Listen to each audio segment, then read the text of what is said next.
सर्जेपुरा परिसरात तरुणावर प्राणघातक हल्ला. शहरातील वाढत्या गुन्हेगारीबाबत नागरिकांमध्ये संताप.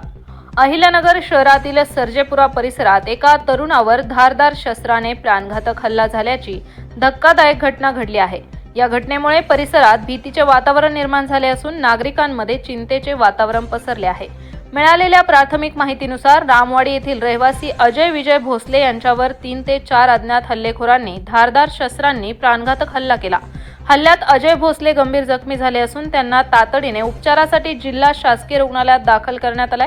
त्यांच्यावर उपचार सुरू आहेत. घटनेची माहिती मिळताच तोफखाना पोलीस ठाण्याचे सहाय्यक पोलीस निरीक्षक एपीआय प्रदीप एकशिंगे यांनी पोलीस फौजफाट्यासह घटनास्थळी धाव घेतली.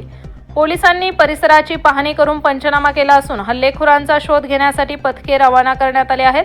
हल्ल्याचे नेमके कारण अद्याप स्पष्ट झालेले नसून पोलीस सर्व बाजूंनी तपास करत आहेत. दरम्यान शहरात वारंवार घडणाऱ्या मारहाण, हल्ले आणि गुन्हेगारीच्या घटनांमुळे नागरिकांमध्ये भीतीचे वातावरण निर्माण झाले आहे. अहिल्यानगर शहरातील वाढत्या गुन्हेगारीला आळा कधी बसणार असा सवाल नागरिकांकडून उपस्थित केला जात आहे.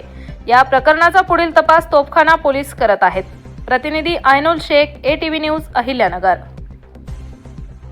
कॉंग्रॅच्युलेशन्स वहिनी, बाळ झाल्याबद्दल. पण मी ऐकलंय डिलिव्हरी फार क्रिटिकल होती. आता ठीक आहे ना सगळं? अगं होता थोडा प्रॉब्लेम, पण स्त्रियांच्या आरोग्याची संपूर्ण काळजी घेणारं मातृसेवा होतं ना साथीला. सगळं सुरळीत झालं. किशोर वयापासून ते रजोनिवृत्तीपर्यंत स्त्रीच्या आरोग्याची संपूर्ण काळजी घेणारं अहमदनगरमधील पहिलं स्त्री रुग्णालय Matruseva women's hospital, obstetric ICU. किशोरवयीन आणि विवाहपूर्व समुपदेशन, गरोदर माता तपासणी आणि प्रसूती, पहिल्या सिझेरियन नंतर नॉर्मल डिलिव्हरीची सोय. मातृसेवा विमेन्स हॉस्पिटल, सक्कर चौक, नवीन टिळक रोड, अहमदनगर. फोन 9850 20 0017.